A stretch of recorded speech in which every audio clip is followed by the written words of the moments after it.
हर साल की तरह अमरपुर की भी यही कहानी है। इस बार भी इस गांव में एक बड़े मेले का आयोजन किया गया। अगले दिन मेला शुरू होने वाला था। हर बार की तरह नए नए झूले, खिलौने, मिठाई, चाट के गोलगप्पे भी अपनी दुकानें सजा रहे थे।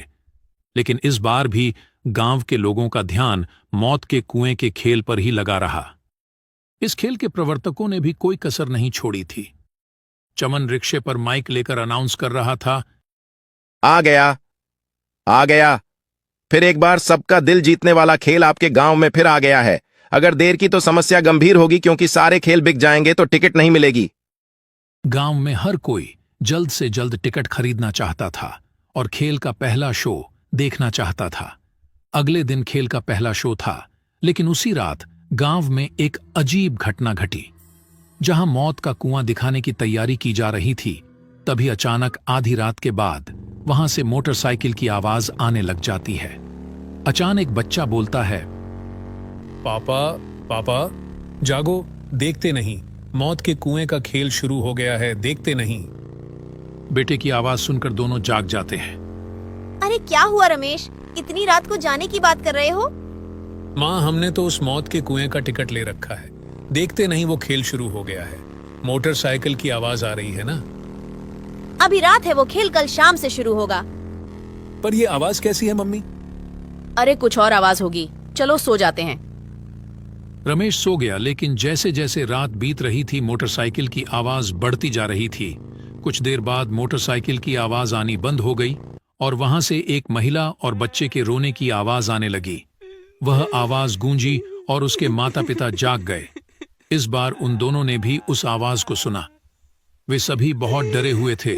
वे उस स्थान पर जाना चाहते थे, लेकिन वे हिम्मत नहीं जुटा पा रहे थे। अगली सुबह जब उन लोगों ने यह बात गांव वालों को बताई, तो किसी ने भी उनकी बातों पर ध्यान नहीं दिया, क्योंकि उनके अलावा किसी ने वह आवाज नहीं सुनी थी। शायद ऐसा इसलिए भी था क्योंकि उनका घर मेला के मैदान के पास ही था। उसी दिन शाम को महेश, उसके मम्मी पप्पा मेला देखने गए। चारों तरफ लोगों की भीड़ थी। कोई झूले पर बैठकर चिल्ला रहा था, कोई हाथ में नए नए खिलौने लिए मुस्कुरा रहा था, कोई जलेबियां देखकर लौट रहा था, कोई गोलगप्पे की दुकान पर गिने बिना गोलगप्पे खा रहा था। पर महेश को इंतजार था मौत के कुएं का। खेल शुरू होने पर भी काफी लोगों की भीड़ लग गई। लोग खेल शुरू करने के लिए कह रहे थे, तभी गाड़ी स्टार्ट करने की आवाज आई। गाड़ी चालक एक्सीलरेटर पर एक्सीलेटर बढ़ा रहा था। पूरे मेले में गाड़ी की आवाज गूंज रही थी। गाड़ी की आवाज से दर्शक उत्तेजित हो रहे थे। कई लोग सीटियां भी बजाने लगे। लेकिन इसी बीच लोगों ने देखा कि एक छोटी सी बच्ची मौत के कुएं में बैठी रो रही है। लोग चिल्लाने लगे, ये किसकी बच्ची है? इससे पहले कि कोई उस बच्ची को बाहर निकालता, लोगों ने देखा कि अचानक एक महिला भी कुएं के अंदर आ गई। उसका चेहरा काफी डरावना लग रहा था।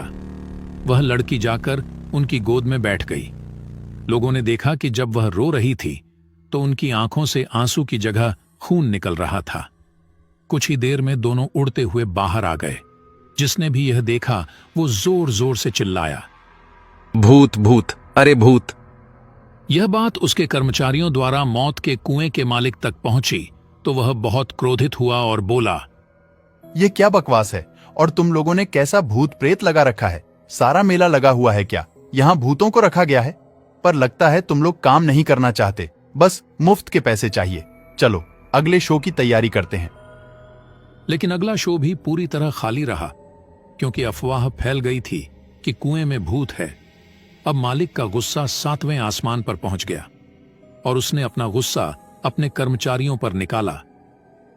उसी रात जब मालिक गहरी नींद में था तो उसने तेज रफ्तार से गाड़ी चलाने की आवाज सुनी।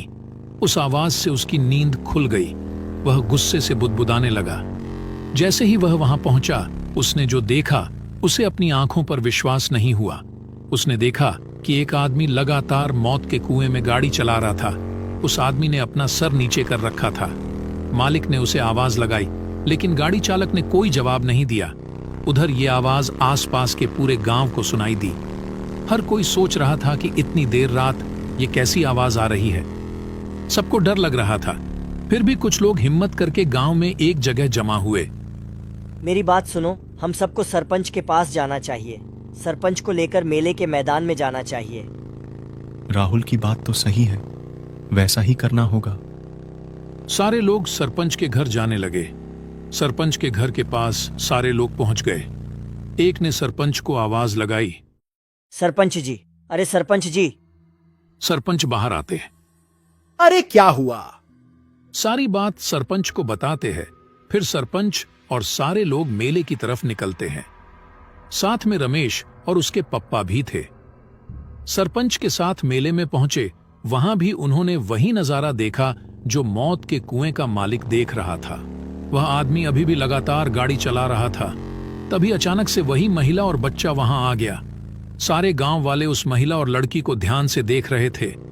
तभी गाड़ी सवार युवक के शरीर सिर से खून निकलने लगा। उसके खून से मौत के कुएं की पूरी दीवार लाल हो गई थी। कुछ देर बाद महिला और बच्चा इसी तरह रोने लगे। अब सभी ग्रामीणों की हालत खराब हो गई है। कोई नहीं समझ पा रहा था कि ये कौन लोग हैं। तभी मौत के कुएं का मालिक फिर चिल्लाया। सुन नहीं रहे हो? कौन हो? लोगों को क्यों डरा रहे हो?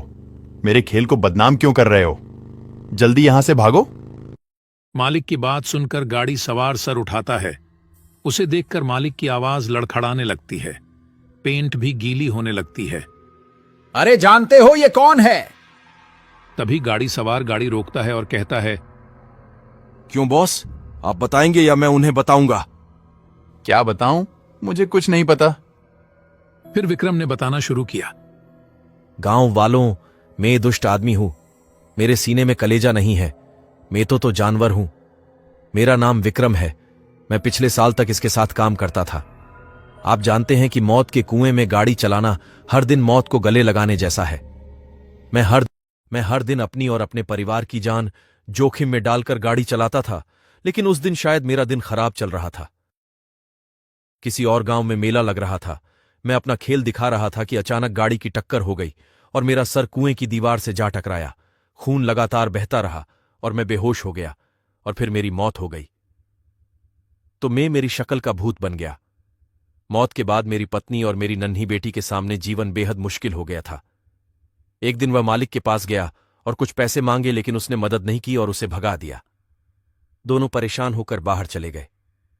मेरी पत्नी ने दूसरी जगह काम करने की कोशिश की, लेकिन कोई काम नहीं मिला।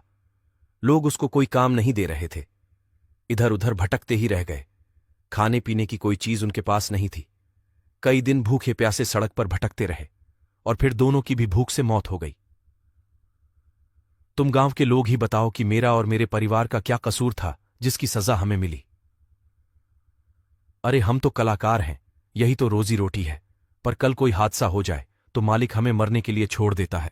हम तो जिंदगी भर आपके सुख मनोरंजन के लिए काम करते हैं और बदले में हमें क्या मिलता है? विक्रम की बात सुनकर सारे गांव वालों ने मालिक को मारने के लिए घेर लिया। तभी मालिक चिल्लाया। अरे अरे छोड़ो, मुझसे गलती हो गई, मुझे माफ कर दो। हम आपको एक ही शर्त पर छोड़ेंगे कि आप यहां काम करने वाले लोगों को गारंटी देंगे कि अगर उन्हें कुछ हो गया तो आप उस परिवार को बेसहारा नहीं छोड़ेंगे। सारा खर्च उठाएंगे ताकि इनके परिवार को किसी तरह की कोई तकलीफ ना पड़े। अरे आजकल तो बीमा होता है, इन सब का बीमा क्यों नहीं करवाते? सरपंच जी, आज से ही इन सब का बीमा बनवा दूंगा और इनके परिवार की मदद भी करूंगा। उसके बाद सारे लोग मालिक को छोड़ देते हैं। सारे लोग मेले में घूमने लगते हैं। जीवित रहते हुए विक्रम अपने और अपने परिवार के लिए कुछ नहीं कर सके, लेकिन उनकी मृत्यु के बाद उन्होंने अपने साथियों का भविष्य सुरक्षित कर लिया। मेले में काम करने वाले लोग विक्रम का शुक्रिया अदा करते हैं और सरपंच का भी शुक्रिया अदा करते हैं। दोस्तों, इस कहानी से हमें यह सीख मिलती है कि हमेशा गरीब लोगों की मदद करनी चाहिए।